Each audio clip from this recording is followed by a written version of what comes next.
आतंकी लिंक और terror funding मामले में एनआईए का एक्शन। पुलवामा और कुलगाम जिले में कई जगहों पर एनआईए की रेड, कई लोगों से पूछताछ जारी।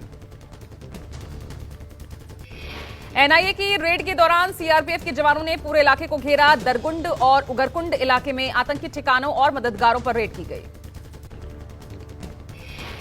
यूपी एटीएस ने मुरादाबाद से हिजबुल के संदिग्ध आतंकी को गिरफ्तार किया। संदिग्ध अहमद रजा से की जा रही है पूछताछ।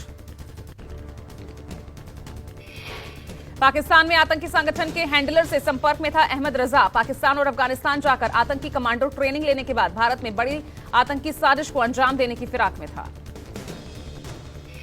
करीब 6 दिनों से कुलगाम से लापता सेना के जवान जावेद अहमद को ढूंढा गया। ईद के बाद छुट्टी पर लौटे सेना के जवान को किडनैप कर लिया गया था। अपहरण की आशंका के चलते कुलगाम में सेना की कई टीमें लापता जवान को तलाश रही थी। संदिग्ध परिस्थितियों में गायब जवान से हर एंगल से पूछताछ की जा रही है। जांच एजेंसियां पता कर रही है कि अगर आतंकियों ने किडनैप किया तो उन्हें छोड़ा कैसे, किन आतंकियों ने किडनैप किया, आतंकियों की गिरफ्त में थे तो इस दौरान वो किस किस से मिले और कहां गए। जवान की बरामदगी के बाद घर और आसपास के इलाके में जश्न का माहौल। घर वालों ने मिठाइयां बांटी। सुरक्षा बलों को बेटी की सुरक्षित वापसी के लिए शुक्रिया कहा। नूह में जारी है तनावपूर्ण हालात, परिस्थिति नियंत्रण में। नूह में लगातार अर्धसैनिक बल फ्लैग मार्च कर रहे हैं। आज 3 घंटे के लिए कर्फ्यू में ढील दी गई ताकि लोग रोजमर्रा का सामान खरीद सकें। वहीं कुछ घंटों के लिए इंटरनेट सेवा भी बहाल की गई। हरियाणा के नूह में हुई हिंसा के बाद पुलिस का एक्शन। अब तक 55 एफआईआर दर्ज, 141 लोगों को गिरफ्तार किया गया, 6 की मौत। नूह के एसपी वरुण सिंगला का तबादला किया गया। वरुण सिंगला की जगह नरेंद्र बिरजानिया को मिली नूह की कमान।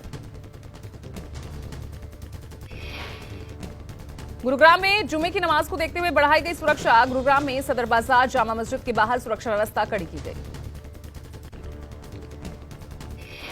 हिंसा के बाद नूह से सटे तावड़ू में अवैध बस्तियों पर भी बुलडोजर चला। अवैध घुसपैठियों की झुग्गी झोपड़ियों को हटाया गया। बुलडोजर से कार्रवाई के दौरान अर्धसैनिक और पुलिस बल मौजूद रहे। असम से आए घुसपैठियों पर एक्शन लिया गया। 4 साल से सरकारी भूमि में रुके हुए थे। करीब 1 एकड़ की भूमि में 250 से ज्यादा झुग्गी झोपड़ी बनाई गई थी। मेवात में हुई हिंसा के बाद दिल्ली में बॉर्डर्स पर ड्रोन से रखी जा रही निगरानी। संवेदनशील इलाकों में ड्रोन से घरों की छतों, सड़कों पर नजर रखी जा रही। दिल्ली पुलिस के साथ साथ पैरामिलिट्री के जवानों की भी दिल्ली की सड़कों पर तैनाती। दिल्ली पुलिस जगह जगह पेट्रोलिंग कर रही है। दिल्ली पुलिस ने अज्ञात लोगों के खिलाफ 26 एफआईआर दर्ज की है। ये सभी एफआईआर बुधवार को हुए बजरंग दल और वीएचपी के प्रदर्शन करने के मामले में दर्ज की गई। हाईकोर्ट से हरी झंडी मिलने के बाद ज्ञानवापी मस्जिद में एएसआई का सर्वे जारी। आज सुबह 7 बजे से जारी सर्वे। ज्ञानवापी सर्वे के 5 घंटे पूरे चल रहा मैपिंग का काम। एएसआई टीम के अलावा 16 लोगों को परिसर में जाने की इजाजत दी गई। जुमे की नमाज के चलते थोड़ी देर के लिए रोका जाएगा सर्वे। ज्ञानवापी मस्जिद में दोपहर 1:30 बजे जुमे की नमाज अता की जाएगी। उस वक्त सर्वे का काम नहीं होगा। ज्ञानवापी के हर 300 मीटर पर वज्र वाहन लगाए गए हैं। आरएएफ के जवानों को काशी विश्वनाथ मंदिर के सभी गेट्स पर तैनात किया गया है। अगले 2 हफ्तों में सर्वे का काम पूरा हो सकता है। सर्वे टीम ने प्रशासन से 2 हफ्ते की इजाजत मांगी। ज्ञानवापी परिसर के एएसआई सर्वे के खिलाफ आज सुप्रीम कोर्ट में सुनवाई। इलाहाबाद हाईकोर्ट के फैसले को अंजुमन इंतजामिया मसाजिद ने दी है चुनौती। मुस्लिम पक्ष की तरफ से दाखिल याचिका में सर्वे पर तत्काल प्रभाव से रोक लगाने की मांग की गई। सुप्रीम कोर्ट के चीफ जस्टिस डीवाई चंद्रचूड़ की पीठ इस पर सुनवाई करेगी। ज्ञानवापी मामले में हिंदू पक्ष की तरफ से भी कैविएट याचिका दाखिल की गई है। इस कैविएट में अपील की गई है कि कोर्ट बिना उनका पक्ष सुने कोई आदेश पारित न करे। संसद में भारी हंगामा। लोकसभा में विपक्षी सांसदों ने विरोध किया। नारेबाजी ना रुकते देख ओम बिरला ने सदन की कार्यवाही स्थगित की। राज्यसभा में भी विपक्ष का हंगामा। सरकार की तरफ से नेता सदन पीयूष गोयल ने कहा, सरकार चाहती है नियम 176 के तहत जल्द से जल्द चर्चा हो। सुप्रीम कोर्ट में आज मोदी सरनेम मामले में सुनवाई। राहुल गांधी ने अपने हलफनामे में माफी मांगने से इनकार किया। 3 जजों की बेंच करेगी मामले की सुनवाई। सूरत कोर्ट ने राहुल को सुनाई है 2 साल की सजा। गुजरात हाईकोर्ट के फैसले पर रोक लगाने की मांग। राहुल ने कोर्ट में जवाब दाखिल कर कहा कि कानूनी प्रक्रिया का दुरुपयोग हुआ। आज 2 दिवसीय ओडिशा दौरे पर अमित शाह राज्य को कई परियोजनाओं की देंगे सौगात। कल शाह राज्य सरकार के अधिकारियों के साथ वामपंथी उग्रवाद की हालात और आपदा प्रबंधन की समीक्षा करेंगे। साथ ही पार्टी कार्यालय में बीजेपी नेताओं से करेंगे मुलाकात। शेखावत की चोट पर की गई टिप्पणी को लेकर सीएम गहलोत का पलटवार, कहा मैं अपना सीटी स्कैन और एक्सरे बीजेपी नेताओं को भेज दूंगा। मेरे एक पैर की उंगली में 3 फ्रैक्चर हैं और दूसरे में हेयरलाइन फ्रैक्चर है। मुझे लगता है इस बार प्रधानमंत्री मोदी जी घबरा गए हैं, क्योंकि जल्दी घबरा गए हैं। जिस प्रकार वो भाषा काम दे रहे हैं, मणिपुर के साथ में राजस्थान को और जोड़ना, छत्तीसगढ़ को क्या तो करता बता। सीएम गहलोत ने बीजेपी पर निशाना साधते हुए कहा, दिल तो है लेकिन पद है कि मुझे छोड़ ही नहीं रहा।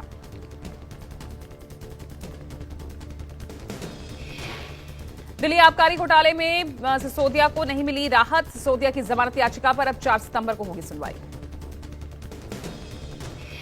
दिल्ली के पूर्व डिप्टी सीएम ने सीबीआई और ईडी के मामलों में जमानत की अपील दायर की थी। याचिका पर 14 जुलाई को नोटिस जारी कर सीबीआई और ईडी से जवाब मांगा था।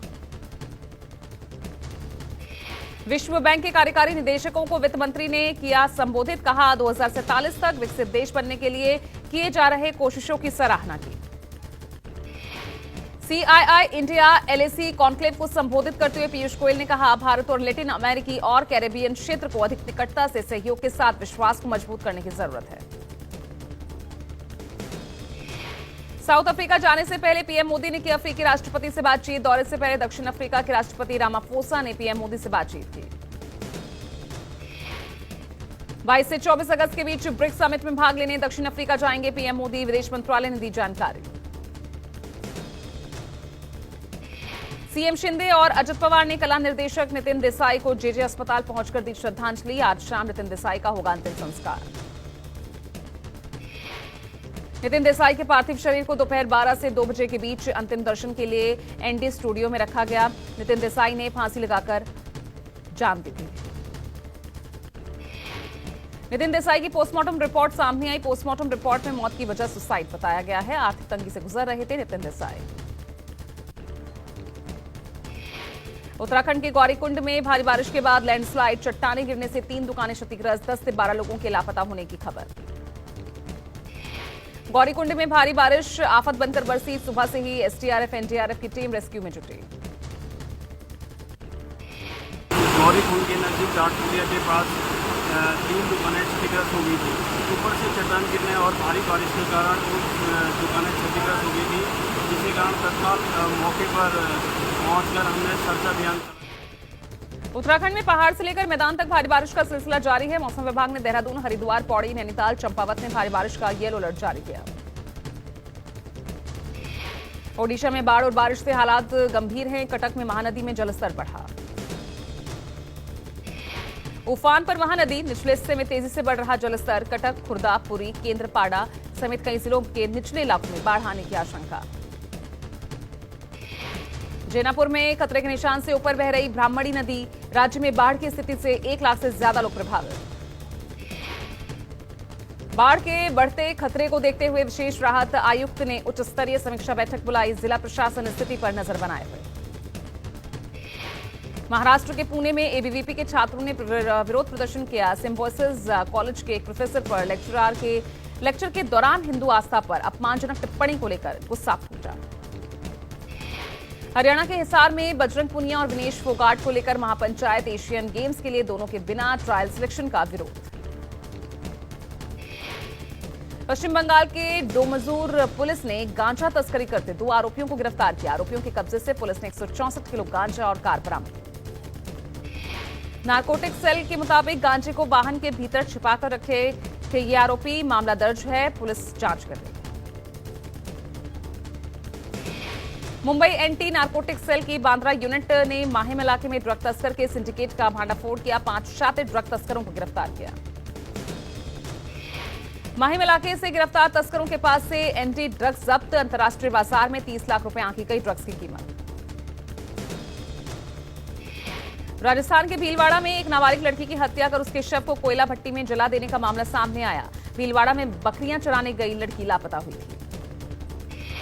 स्थानीय लोगों के मुताबिक भट्टी में डालकर जलाने से पहले लड़की के साथ दुष्कर्म किया गया। कोयला भट्टी से मिले चांदी के कंगन और हड्डियां। यूपी के मैनपुरी में उद्योगपति मुनीम जी कोल्ड स्टोर पर जीएसटी की टीम ने छापा मारा। 8 जगहों पर हुई छापेमारी। मेक इन इंडिया को बढ़ावा देने के लिए वाणिज्य और उद्योग मंत्रालय का बड़ा फैसला। चाइनीज लैपटॉप, कंप्यूटर और टैबलेट की आयात पर रोक लगाई। केंद्र सरकार ने कई राज्यों को तोहफा दिया। कोयला खानों की नीलामी से मिले 704 करोड़ रुपए की राशि 6 राज्यों को दी गई। दिल्ली मेट्रो में सफर करने वाले यात्रियों के लिए बड़ी खबर। यूपीआई से ले सकते हैं सभी स्टेशन पर कार्ड और टिकट। सेबी ने शेयर बाजार मामले में एमएमटीसी कंपनी का रजिस्ट्रेशन रद्द किया। सेबी ने कहा ग्राहकों को 15 दिनों के भीतर डिविडेंड या फंड को वापस लेने की अनुमति दी। वेस्टइंडीज ने पहले टी20 मैच में भारत को 4 रन से हराया। वेस्टइंडीज ने पहले खेलते हुए 150 रनों का लक्ष्य दिया, जिसके जवाब में भारतीय टीम 145 रन ही बना पाई। टीम इंडिया की तरफ से डेब्यू मैच खेल रहे तिलक वर्मा ने सबसे ज्यादा 39 रन बनाए। हार्दिक पांड्या की कप्तानी में भारत की टी20 में ये तीसरी हार है। भारत में होने वाले वनडे वर्ल्ड कप में शिरकत के लिए पाकिस्तान ने नई शर्त रखी। पाकिस्तान सरकार ने आईसीसी से अपनी टीम की सुरक्षा की लिखित गारंटी देने के लिए कहा। चेन्नई में शुरू हुए एशियन चैंपियन ट्रॉफी में मेजबान भारत की शानदार जीत। अपने पहले मुकाबले में भारत ने चीन को 7-2 से रौंदा।